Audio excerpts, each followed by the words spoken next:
서울의 한밤중. 비가 억수같이 쏟아지는 골목길에서 이준서의 발걸음이 멈췄다. 그의 심장은 마치 세상이 무너지듯 쿵쾅거렸고 손에 쥔 편지 한 통은 비에 젖어 잉크가 번져가고 있었다. 당신이 내 아들이다. 라는 문장이 그의 머릿속을 맴돌며 30년간 숨겨졌던 진실이 그의 가슴을 찢었다. 이준서는 숨을 고르며 비에 젖은 얼굴을 손으로 훔쳤다. 그는 방금 아버지의 장례식에서 쫓겨났다. 아니, 정확히 말하자면 그는 들어가려는 문 앞에서 이복 형제들에게 멸시 어린 눈초리를 받으며 발길을 돌려야 했다. 너 같은 놈이 감히 여길 와. 나는 형의 말 한마디가 그의 심장을 칼로 찌른 듯했다. 그는 아버지와 단 한 번도 제대로 된 대화를 나눈 적 없었다. 아버지. 이태훈. 그 이름은 그에게 늘 차갑고 먼 존재였다. 어린 시절. 어머니는 그를 홀로 키우며 아버지에 대해 단 한마디도 하지 않았다. 그리고 이제 아버지가 세상을 떠난 이 순간 준서는 그의 장례식에조차 들어갈 자격이 없다는 듯 거부당했다. 그는 비를 맞으며 골목을 걷다가 우연히 김민재를 만났다. 민재는 미국에서 온 한국계 디자이너로 준서와는 몇 달 전 한 예술 전시회에서 처음 만났다. 민재의 눈빛은 언제나 준서의 마음을 뒤흔들었다. 따뜻하면서도 단호한, 무언가를 약속하는 듯한 그 눈빛. 준서. 괜찮아. 민재가 우산을 건네며 물었다. 그의 목소리는 비바람 속에서도 따뜻하게 들렸다. 준서는 고개를 저으며 떨리는 목소리로 말했다. 내가 누구인지도 모르겠어. 민재는 준서를 조용히 바라보며 손을 내밀었다. 가자. 어디든 따뜻한 곳으로. 그 순간 준서는 민재의 손을 잡으며 처음으로 누군가에게 기대고 싶다는 생각을 했다. 민재는 그를 작은 카페로 데려갔다. 비에 젖은 두 사람은 따뜻한 커피를 앞에 두고 마주 앉았다. 준서는 떨리는 손으로 편지를 꺼내 민재에게 보여주었다. 이게 아버지가 보낸 유언장이야. 내 이름이 적혀 있어. 민재는 편지를 읽으며 눈썹을 찌푸렸다. 이태훈 회장. 그 유명한 건설 회사 회장. 준서는 고개를 끄덕였다. 내가 그의 아들이라는 걸 나도 오늘 처음 알았어. 그의 목소리는 갈라졌다. 민재는 잠시 말을 잃었지만 곧 준서의 손을 잡으며 말했다. 너 혼자 이걸 감당할 필요 없어. 내가 곁에 있을게.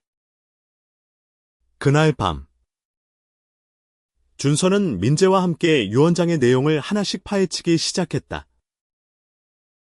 유언장에는 준서가 이태훈의 숨겨진 아들이며 그의 재산 일부와 회사의 지분을 물려받을 권리가 있다는 내용이 적혀 있었다.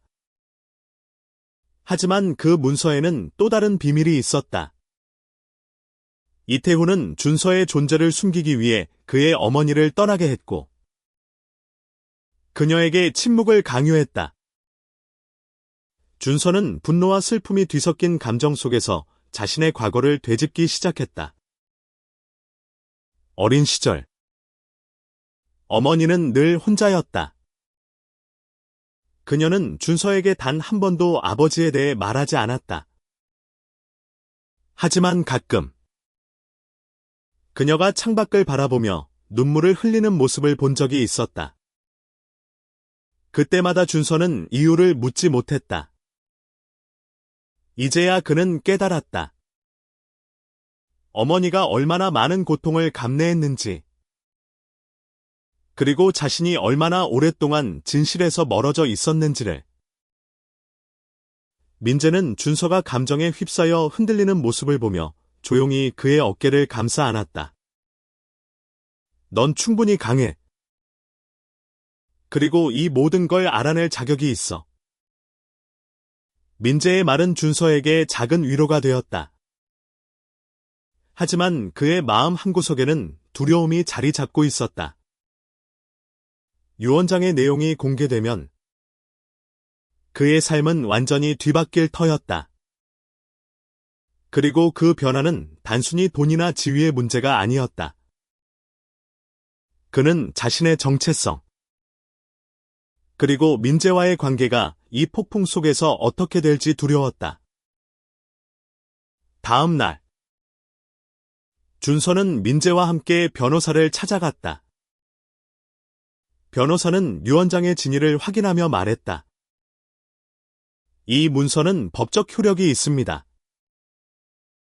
하지만 이태훈 회장의 가족은 이를 쉽게 받아들이지 않을 겁니다.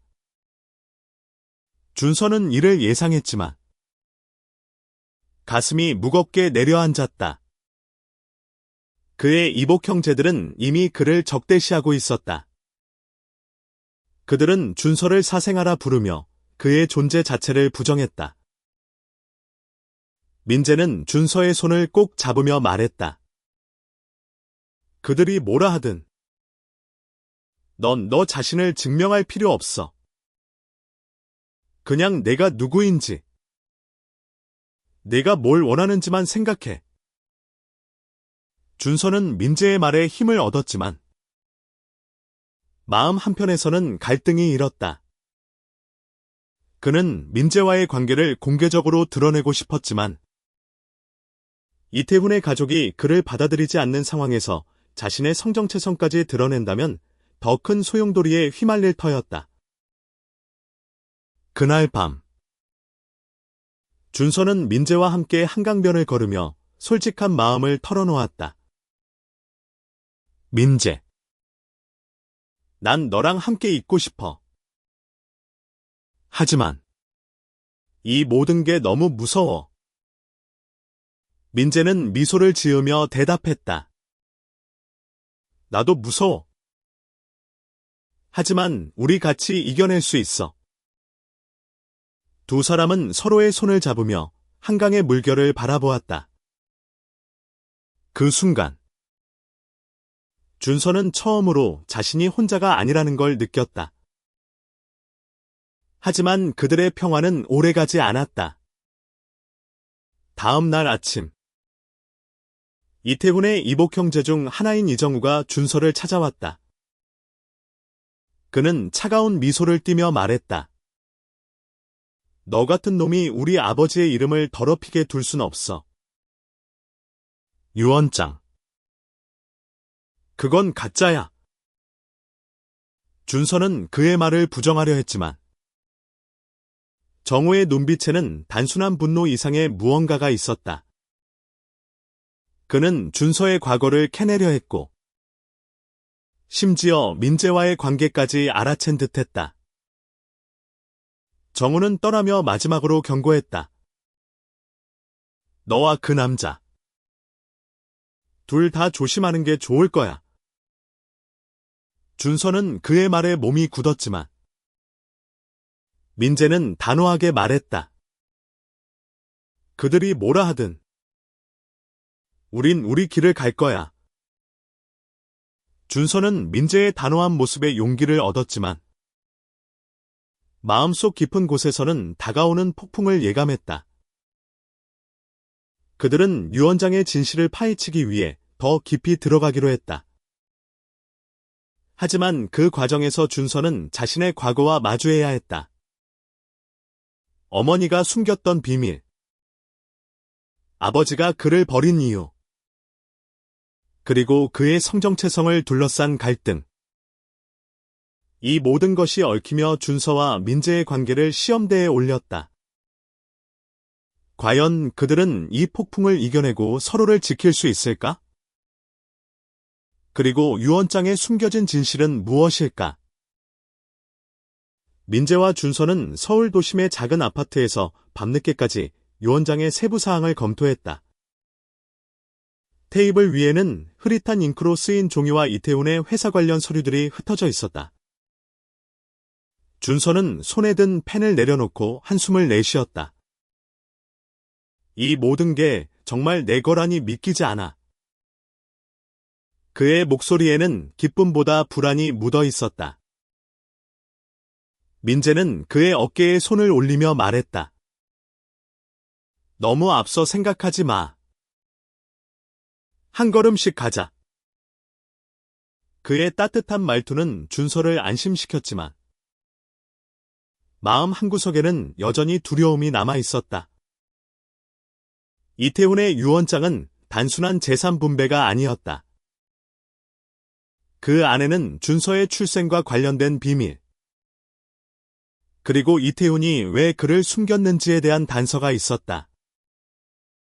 준서는 그 비밀을 파헤치고 싶었지만 동시에 두려웠다. 진실이 그의 삶을 완전히 뒤바꿀 수도 있었다. 다음 날, 두 사람은 이태훈의 회사, 태웅건설의 본사로 향했다. 유언장에 따르면 준서는 회사 지분의 20%를 물려받을 권리가 있었다. 하지만 그들이 도착했을 때 로비에서 그들을 맞이한 것은 이정우였다. 그는 냉소적인 미소를 지으며 말했다. 여기까지 오다니. 배짱이 좋네. 그의 뒤에는 경호원 2명이 서 있었고 준서는 순간적으로 위협을 느꼈다. 난 그냥 진실을 알고 싶을 뿐이야. 준서가 떨리는 목소리로 말했다. 정우는 코웃음을 치며 대답했다. 진실. 내가 뭘 알아? 아버지는 너 같은 놈 때문에 평생 고통받으셨지. 그의 말은 날카로운 칼처럼 준서의 가슴을 찔렀다. 민재가 앞으로 나서며 정우를 노려보았다. 말 조심해. 준서는 너희 아버지의 아들이야. 그건 유언장이 증명하고 있어. 정우는 민재를 위아래로 훑어보며 비웃었다. 너도 그와 한패지. 이런 관계로 아버지의 명예를 더럽히려는 거야. 그의 말은 준서와 민재의 관계를 겨냥한 것이었다.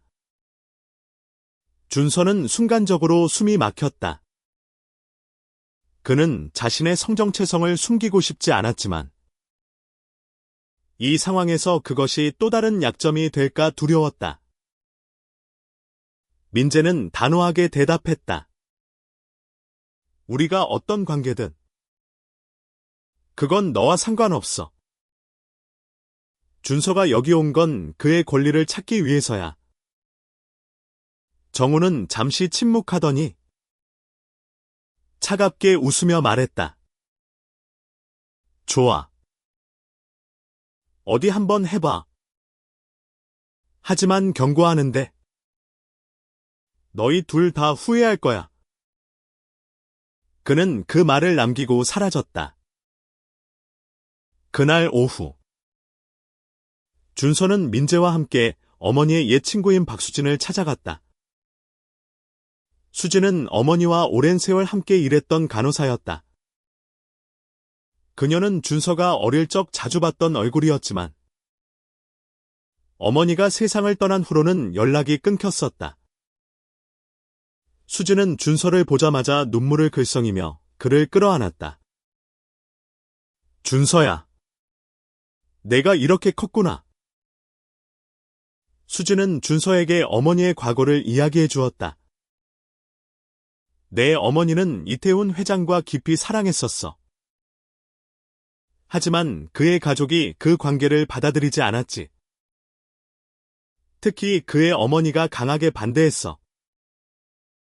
수진의 말에 따르면 이태훈은 자신의 어머니와 가문의 압력 때문에 준서의 어머니를 떠나야 했다.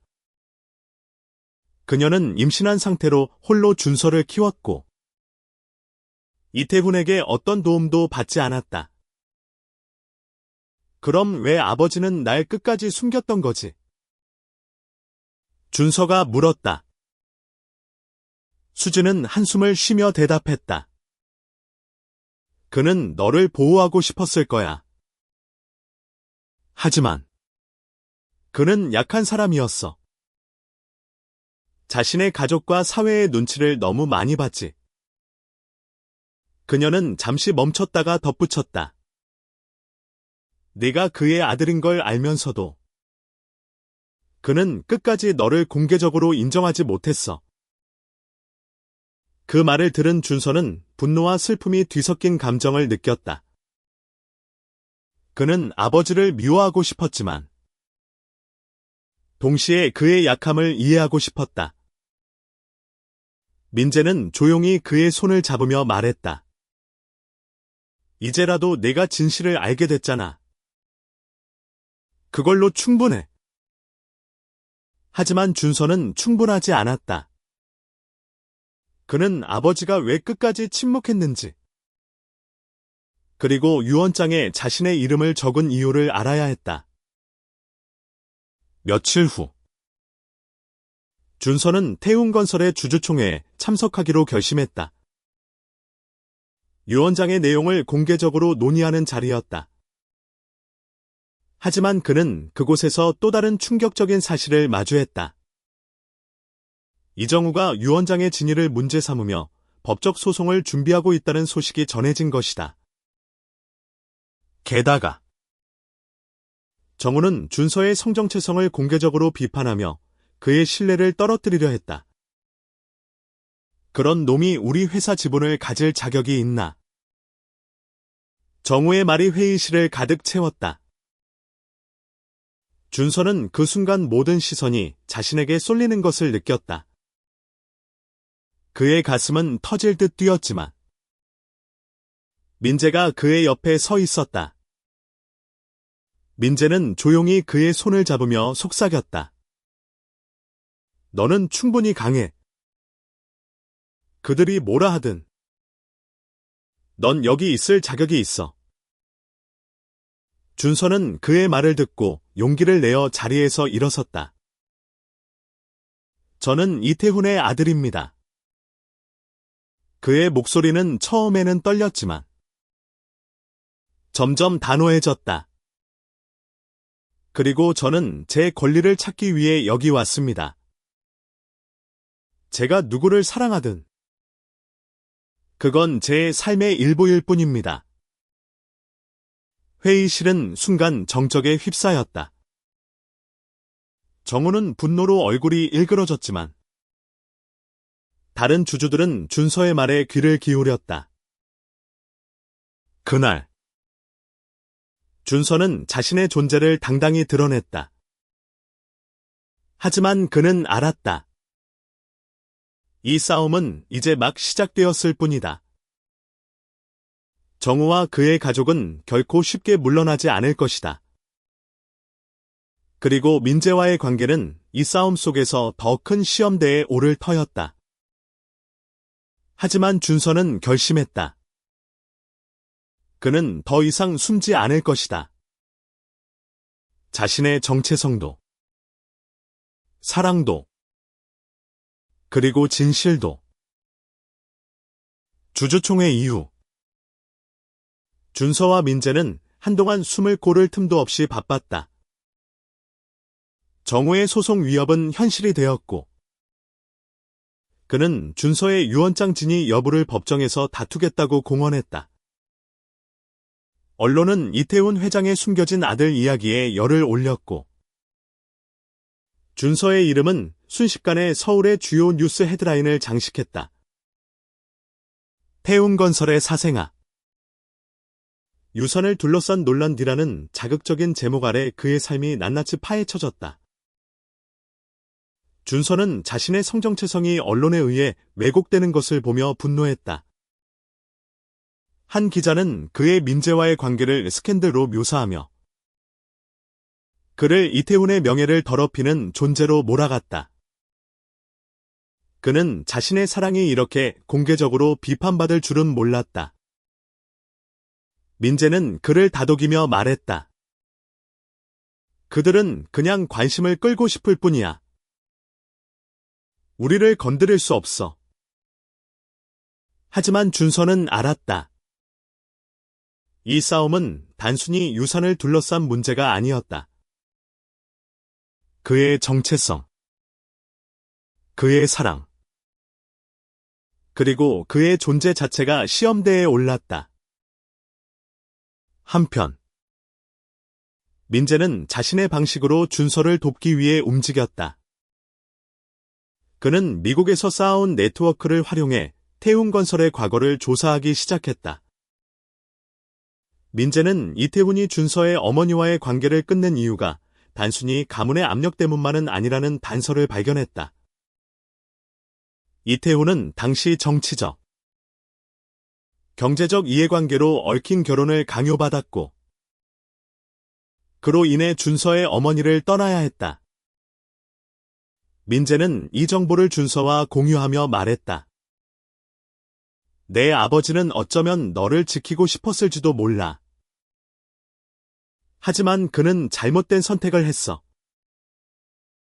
준서는 그 말을 듣고 복잡한 감정에 휩싸였다. 그는 아버지를 용서하고 싶지 않았다.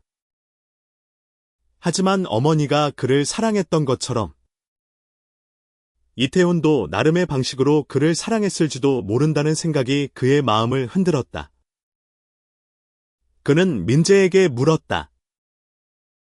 내가 이 싸움을 계속해야 할까? 그냥 다 포기하고 너랑 조용히 살고 싶어. 민재는 그의 눈을 바라보며 미소 지었다. 넌 포기하지 않을 거야. 그건 내가 아니야. 그들의 대화는 곧 끊겼다. 정우의 변호사로부터 소환장이 도착한 것이다. 소송은 유 원장의 진위뿐 아니라 준서의 출생 자체를 문제 삼았다. 정우는 준서의 어머니가 이태훈과 만난 시기를 조작된 것이라 주장하며 준서가 그의 아들이 아니라고 우겼다. 준서는 그 주장이 터무니없다는 걸 알았지만 법정에서 이를 증명하려면 DNA 검사와 어머니의 과거를 공개적으로 드러내야 했다. 그는 어머니의 사생활이 세상에 까발려지는 것을 원치 않았다. 민재는 준서를 위해 또 다른 방법을 찾기 시작했다. 그는 태훈건설의 전직 직원 중 이태훈과 가까웠던 사람을 찾아냈다. 그 직원. 최영호는 이태훈의 비서로 오랫동안 일했던 사람이었다. 최영호는 은퇴 후 조용히 강원도에서 살고 있었다. 준서와 민재는 그를 만나기 위해 기차를 타고 강원도로 향했다. 강원도의 작은 마을. 눈 덮인 산자락 아래에서 최영호는 그들을 따뜻하게 맞이했다. 그는 이태훈의 비밀을 알고 있는 몇 안 되는 사람이었다. 회장님은 내 어머니를 정말 사랑했어. 최영호는 조용히 말했다. 하지만 그는 약한 사람이었지. 가문과 회사의 압박을 이기지 못했어. 그는 이태훈이 준서의 존재를 알면서도 그를 보호하기 위해 멀리서 지켜봤다고 덧붙였다. 유 원장은 그의 마지막 속죄였을 거야. 준서는 그 말을 듣고 눈물을 참았다. 그는 아버지를 미워했지만 동시에 그의 인간적인 약함을 이해하기 시작했다.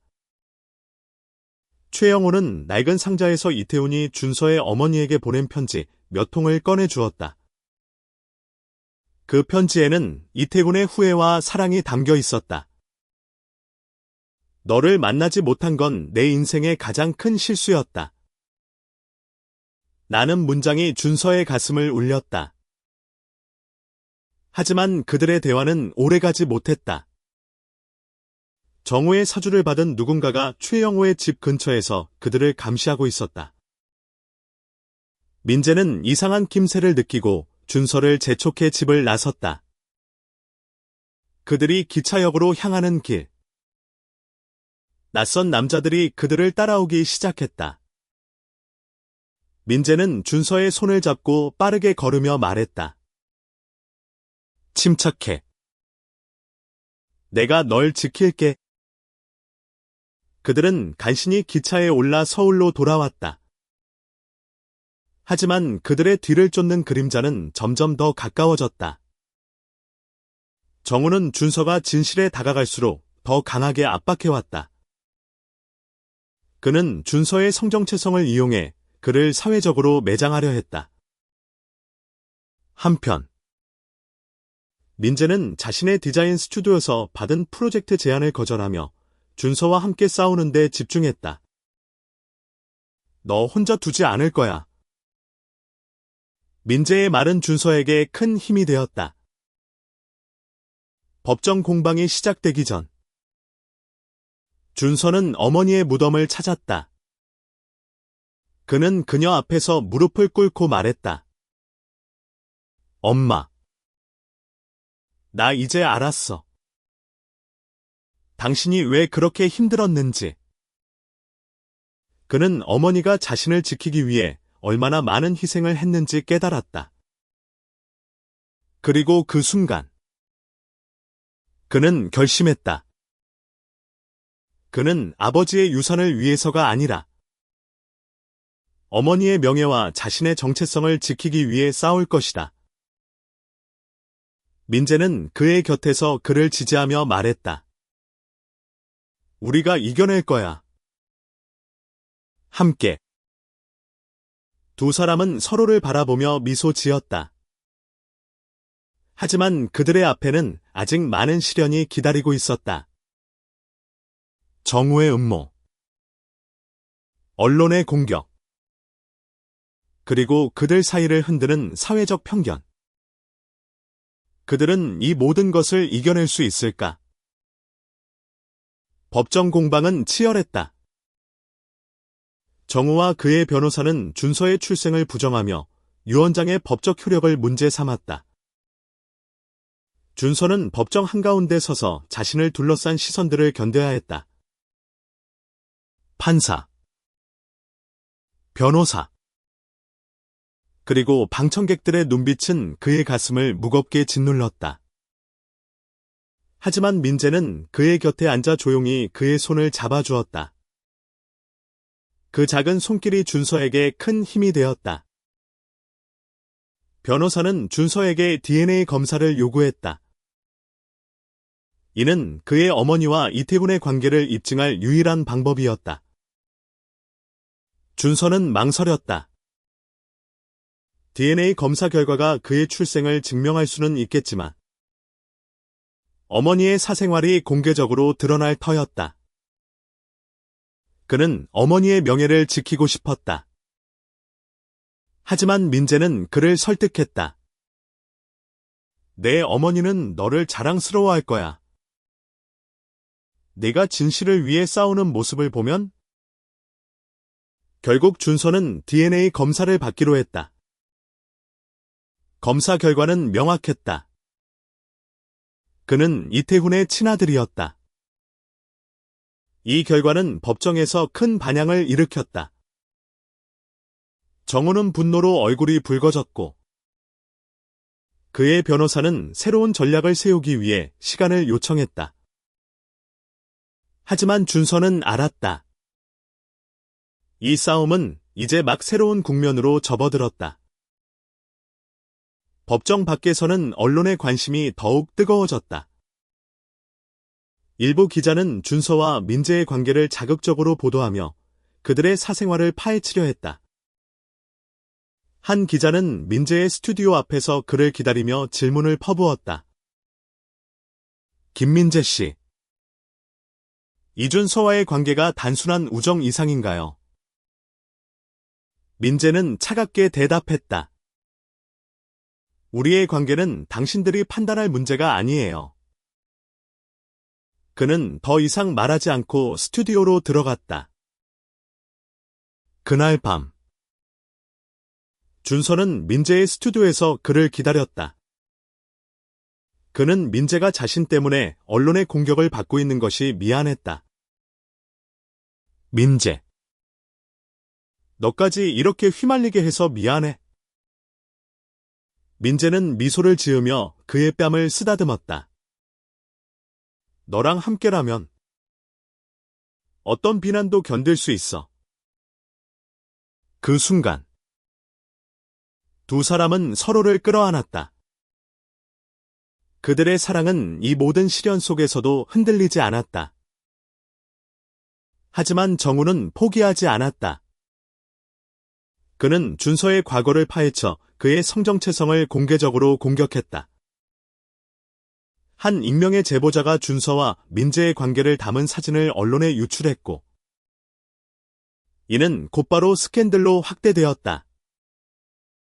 준서는 그 사진을 보고 충격에 빠졌다. 그들은 한강변에서 손을 잡고 걷던 순간이었다. 그 단순한 순간이 이렇게 왜곡될 줄은 몰랐다. 민재는 준서를 다독이며 말했다. 그들이 뭐라 하든 우린 우리를 지킬 거야.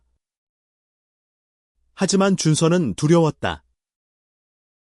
그는 자신의 사랑이 세상에 의해 비판받는 것이 두려웠고, 민재가 자신 때문에 더 큰 상처를 받을까 걱정했다. 그는 민재에게 물었다. 만약 내가 이 싸움을 포기하면? 우리 그냥 떠날까? 어딘가 아무도 모르는 곳으로. 민재는 그의 말을 듣고 단호하게 고개를 저었다.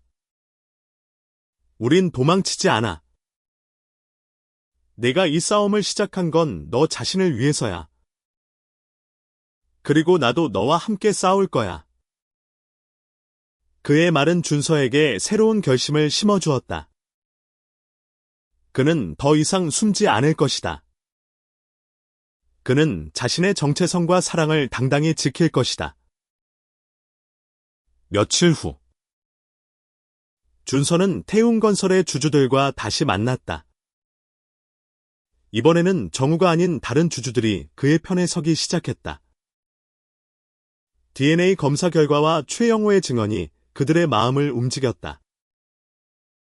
한 주주는 준서에게 말했다. 네가 이태훈 회장의 아들이라면 너는 우리 회사에 새로운 바람을 불어넣을 수 있을 거야. 준서는 그 말에 용기를 얻었다. 그는 단순히 유산을 얻기 위해 싸우는 것이 아니었다. 그는 자신의 존재를 증명하고 어머니의 희생을 헛되이 하지 않기 위해 싸우는 것이었다. 하지만 정우는 마지막 카드를 꺼내 들었다. 그는 이태훈의 유언장이 조작되었다는 새로운 증거를 제시하며 준서를 다시 법정으로 끌어내려 했다. 그 증거는 이태훈의 서명을 위조한 것이라는 주장이었다. 준서는 그 주장이 터무니없다는 걸 알았지만 이를 반박하려면 더 많은 증거가 필요했다. 민재는 준서를 위해 이태훈의 옛 동료들을 찾아다니며 단서를 모았다. 그는 이태훈의 서명이 담긴 다른 문서를 찾아냈고, 이를 통해 유언장의 진위를 입증하려 했다. 하지만 그 과정에서 그는 정우의 사주를 받은 사람들에게 위협을 받았다. 한밤중, 민재는 스튜디오에서 낯선 남자들에게 둘러싸였다. 그들은 그를 협박하며 말했다. 이준서와 거리를 둬. 안 그러면 너도 무사하지 못할 거야.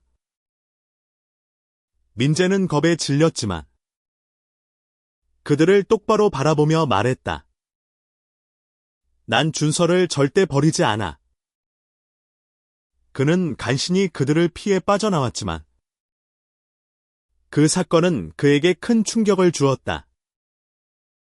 그는 준서에게 이 일을 숨기려 했지만 준서는 그의 얼굴에 드리운 그림자를 알아챘다. 민재. 무슨 일이야? 준서가 물었다. 민재는 망설이다가 결국 진실을 털어놓았다. 준서는 분노와 두려움에 휩싸였다. 그는 민재가 자신 때문에 위험에 처한 것이 용납되지 않았다. 그는 정우와 직접 대면하기로 결심했다. 그는 더 이상 방관자로 남아있을 수 없었다. 준서는 정우와의 대면을 준비하며 마음을 다잡았다. 그는 더 이상 두려움에 휩싸여 숨고 싶지 않았다. 민재는 그의 결정을 지지했지만 걱정스러운 눈빛으로 말했다. 정우는 위험해. 조심해야 해. 준서는 고개를 끄덕이며 미소 지었다. 너도 조심해. 우린 서로를 지킬 거야. 정우와의 만남은 태웅건설의 회의실에서 이루어졌다. 정우는 여전히 오만한 태도로 준서를 맞이했다. 그래. 뭘 원하는 거지? 돈. 아니면 그냥 관심. 그의 말은 날카로웠지만 준서는 흔들리지 않았다. 그는 차분히 대답했다. 난 진실을 원해. 그리고 내 어머니의 명예를 되찾고 싶어. 정우는 코웃음을 치며 말했다. 내 어머니. 그녀는 아버지를 유혹한 여자일 뿐이야. 그 말에 준서의 주먹이 부르르 떨렸다. 그는 분노를 억누르며 말했다. 내 어머니는 너희가 상상도 못할 만큼 강한 사람이었어. 그리고 난 그녀의 아들로서 여기 서 있는 거야. 정우는 잠시 말을 잃었지만 곧 냉소적으로 웃으며 말했다. 좋아. 법정에서 보자. 거기서 내가 얼마나 터무니없는지 증명할게. 그는 회의실을 떠났고 준서는 그의 뒷모습을 바라보며 깊은 한숨을 내쉬었다. 그는 이 싸움이 단순히 유산을 위한 것이 아니라는 걸 알았다. 이는 그의 존재, 그의 사랑, 그리고 그의 가족에 대한 싸움이었다. 민재는 준서를 위로하며 말했다. 넌 잘했어. 내가 이렇게 강한 줄 몰랐어. 준서는 미소를 지으며 대답했다. 너 때문이야. 네가 없었으면 난 여기까지 오지 못했을 거야. 두 사람은 서로를 바라보며 조용히 손을 잡았다. 그들의 사랑은 이 모든 시련 속에서도 점점 더 깊어졌다.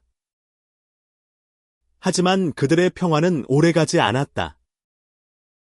정우는 준서와 민재의 관계를 약점으로 사마 언론을 통해 그들을 공격했다. 한 익명의 블로그는 그들의 사진과 함께 자극적인 기사를 올렸고 이는 순식간에 퍼져나갔다. 준서는 그 기사를 보며 가슴이 무너지는 듯했다. 그는 민재에게 미안했다. 너까지 이렇게 끌어들여서. 정말 미안해. 민재는 그의 말을 끊으며 말했다. 너 때문에 시작된 일이 아니야. 이건 우리 둘의 싸움이야. 그는 준서의 손을 잡으며 덧붙였다. 우리가 함께라면 어떤 비난도 이겨낼 수 있어. 준서는 그의 말에 눈물을 글썽이며 고개를 끄덕였다. 그는 민재의 곁에서라면 어떤 폭풍도 견딜 수 있을 것 같았다. 며칠 후 준서는 어머니의 옛 친구 수진에게 다시 연락했다. 그녀는 이태훈의 편지 외에도 그의 일기를 가지고 있다고 했다. 그 일기에는 이태훈의 후회와 준서에 대한 사랑이 담겨 있었다. 너를 만나지 못한 건 내 인생의 가장 큰 실수였다. 라는 문장이 반복적으로 등장했다. 준서는 그 문장을 읽으며 눈물을 흘렸다. 그는 아버지를 용서할 수 있을지 확신이 없었지만 그의 인간적인 면모를 이해하기 시작했다. 수지는 또 다른 단서를 주었다.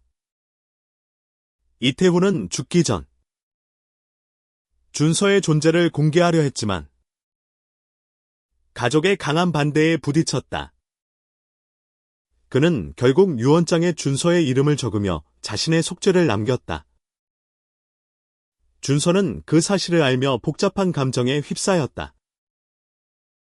그는 아버지를 미워하고 싶었지만 동시에 그의 약함을 이해하고 싶었다.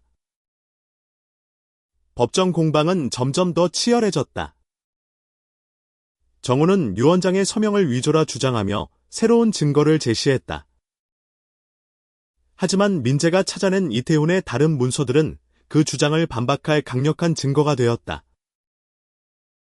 판사는 유언장의 진위를 확인하기 위해 추가 조사를 명령했고 준서는 그 결과에 모든 것을 걸었다. 한편 민재는 자신의 스튜디오를 통해 준서의 이야기를 알리기 시작했다. 그는 자신의 디자인 프로젝트를 통해 준서의 이야기를 예술적으로 풀어냈다. 그의 작품은 서울의 한 갤러리에서 전시되었고 많은 이들이 그의 이야기를 들으며 공감했다. 한 관람객은 민재에게 말했다. 이 이야기는 단순한 개인의 이야기가 아니에요. 우리 모두의 이야기예요. 준서도 그 전시회에 참석했다. 그는 민재의 작품을 보며 눈물을 흘렸다. 그의 이야기가 이렇게 많은 사람들에게 전해질 줄은 몰랐다. 그는 민재에게 말했다. 너 때문에 내가 더 강해졌어. 민재는 미소를 지으며 대답했다. 우린 서로를 강하게 만들어. 하지만 그들의 기쁨은 오래가지 않았다. 정우는 민재의 전시회를 방해하기 위해 사람들을 보냈다. 전시회 당일 몇몇 사람들이 갤러리에 몰려와 소란을 피웠다.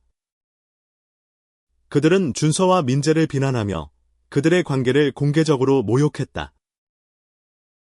준서는 분노로 떨렸지만 민재는 침착하게 그들을 제지하며 말했다. 여긴 예술의 공간이에요. 당신들의 증오는 여기서 환영받지 못해요. 그 사건은 준서와 민재에게 큰 충격을 주었다. 하지만 그들은 포기하지 않았다. 그들은 서로를 지키기 위해 그리고 진실을 밝히기 위해 계속 싸울 것이다. 준서는 결심했다.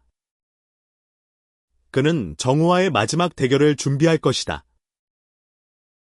그리고 그 대결은 단순히 유산을 위한 것이 아니라 그의 정체성과 사랑을 지키기 위한 싸움이 될 것이다. 법정의 최종 심리가 다가오면서 준서와 민재는 모든 증거를 준비했다. 이태훈의 일기, 편지, 그리고 민재가 찾아낸 문서들은 유언장의 진위를 입증할 강력한 증거였다. 하지만 정우는 여전히 포기하지 않았다. 그는 준서의 성정체성을 이용해 그를 사회적으로 매장하려 했다. 한 언론은 정우의 사주를 받아 태웅건설의 후계자가 동성애자. 라는 자극적인 기사를 내보냈다. 준서는 그 기사를 보며 가슴이 무너졌다. 그는 자신의 사랑이 이렇게 공개적으로 비판받을 줄 몰랐다. 민재는 그를 위로하며 말했다. 그들이 우릴 비난하는 건 우리가 진실을 말하고 있기 때문이야. 두려워하지 마. 하지만 준서는 두려웠다. 그는 민재가 자신 때문에 더 큰 상처를 받을까 걱정했다. 법정 당일. 준서는 떨리는 마음으로 증인석에 섰다. 그는 판사와 방청객들을 바라보며 차분히 말했다. 저는 이태훈의 아들입니다. 그리고 저는 제 어머니의 희생과 사랑을 지키기 위해 여기 서 있습니다. 그의 목소리는 단호했다. 그는 자신의 성정체성을 숨기지 않았다. 제가 누구를 사랑하든 그건 제 삶의 일부입니다. 그리고 저는 그걸 부끄러워하지 않습니다. 그의 말은 법정을 침묵으로 채웠다. 정우는 분노로 얼굴이 일그러졌지만 판사는 준서의 말에 귀를 기울였다. 민재는 방청석에서 그를 바라보며 미소 지었다. 그의 눈빛은 준서에게 힘을 주었다. 판사는 유 원장의 진위를 인정하며 준서의 권리를 확인했다. 그는 태훈건설의 지분 20%를 물려받을 자격이 있었다. 하지만 정우는 이를 받아들이지 않았다. 그는 법정을 나서며 준서에게 말했다. 이게 끝이 아니야. 넌 절대 우리 가족이 될 수 없어. 준서는 그의 말을 무시하고 민재와 함께 법정을 나왔다. 그들은 한강변으로 걸어가며 서로를 끌어안았다. 민재는 준서의 귀에 속삭였다. 넌 해냈어. 정말 자랑스러워. 준서는 그의 품에서 눈물을 흘렸다. 그는 이 싸움이 자신을 얼마나 강하게 만들었는지 깨달았다. 하지만 그들의 승리는 완전하지 않았다. 정우는 소송을 포기했지만 그는 준서와 민재를 사회적으로 공격하기 위해 새로운 방법을 찾았다. 그는 태훈건설의 주주들을 설득해 준서를 이사회에서 배제하려 했다. 또한 그는 준서의 성정체성을 계속해서 문제 삼으며 그를 회사에서 몰아내려 했다. 민재는 준서를 위해 새로운 계획을 세웠다. 그는 자신의 디자인 스튜디오를 통해 태훈건설의 브랜드를 새롭게 재정립하려 했다. 그는 준서에게 말했다. 이 회사는 너희 아버지의 유산이야. 하지만 너도 이 회사를 바꿀 수 있어. 준서는 그의 말에 용기를 얻었다. 그는 단순히 유산을 받는 것에 그치지 않고 태훈건설을 더 나은 방향으로 이끌고 싶었다. 그들은 함께 태훈건설의 새로운 비전을 준비했다. 준서는 회사의 사회적 책임을 강조하며 소외된 이들을 위한 프로젝트를 제안했다. 그의 아이디어는 주주들 사이에서 호응을 얻었다. 한 주주는 그에게 말했다. 넌 이태훈 회장과 다르다. 넌 진심이 있어. 하지만 정우는 여전히 방해꾼이었다. 그는 준서의 프로젝트를 비판하며 그의 성정체성을 다시 언급했다. 이런 사람이 회사를 대표할 자격이 있나? 그의 말은 일부 주주들에게 영향을 미쳤다. 준서는 그들의 비판에 흔들렸지만 민재는 그를 다독였다. 그들은 너를 이해하지 못해. 하지만 우린 우리의 길을 갈 거야. 그날 밤 준서는 민재와 함께 한강변을 걸으며 마음을 털어놓았다. 난 그냥 평범한 삶을 살고 싶었어.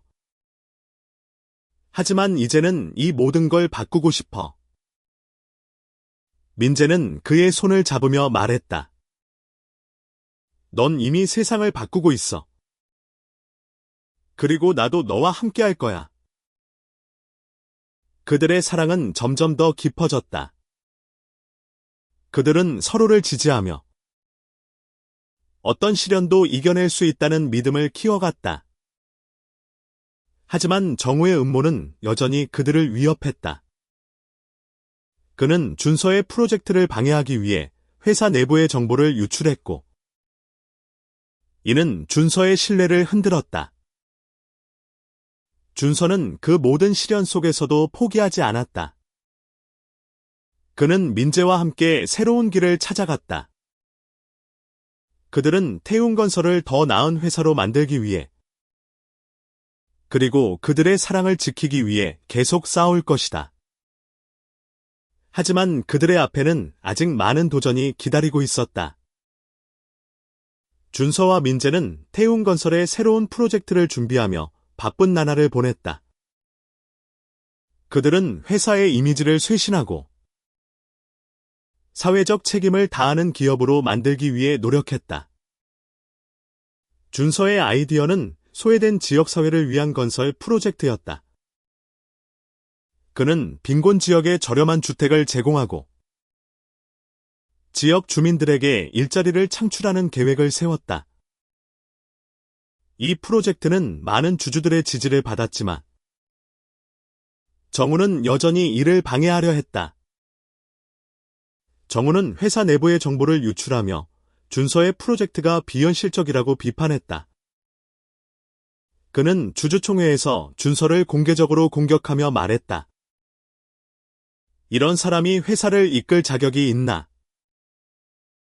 그는 우리 아버지의 명예를 더럽히고 있어. 그의 말은 일부 주주들에게 영향을 미쳤다. 준서는 그들의 비판에 흔들렸지만 민재는 그를 다독였다. 그들은 너를 이해하지 못해. 하지만 우린 우리의 길을 갈 거야. 민재는 자신의 디자인 스튜디오를 통해 준서의 프로젝트를 홍보했다. 그는 프로젝트의 비전을 담은 영상과 포스터를 제작하며 사람들에게 준서의 진심을 알렸다. 그의 노력은 점점 더 많은 사람들의 공감을 얻었다.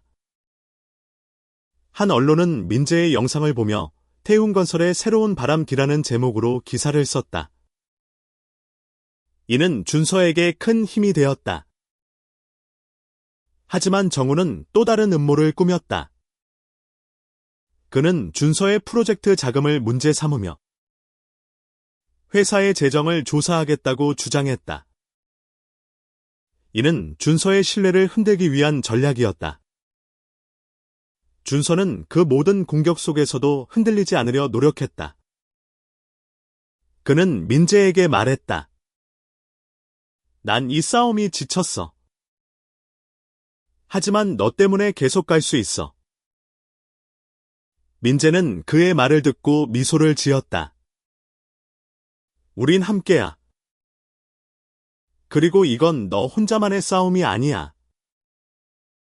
그는 준서의 손을 잡으며 덧붙였다. 우리가 이겨낼 거야. 우리 사랑도.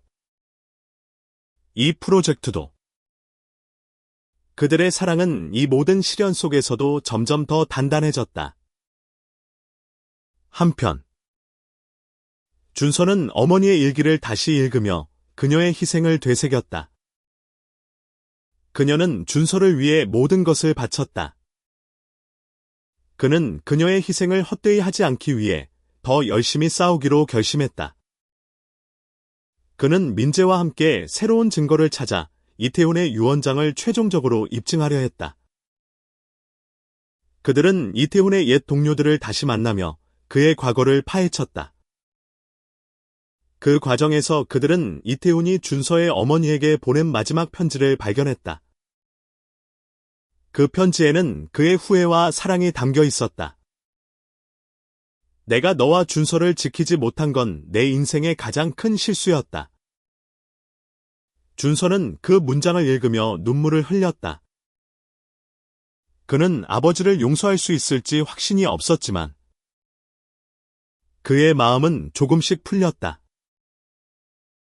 법정의 최종 판결이 다가왔다.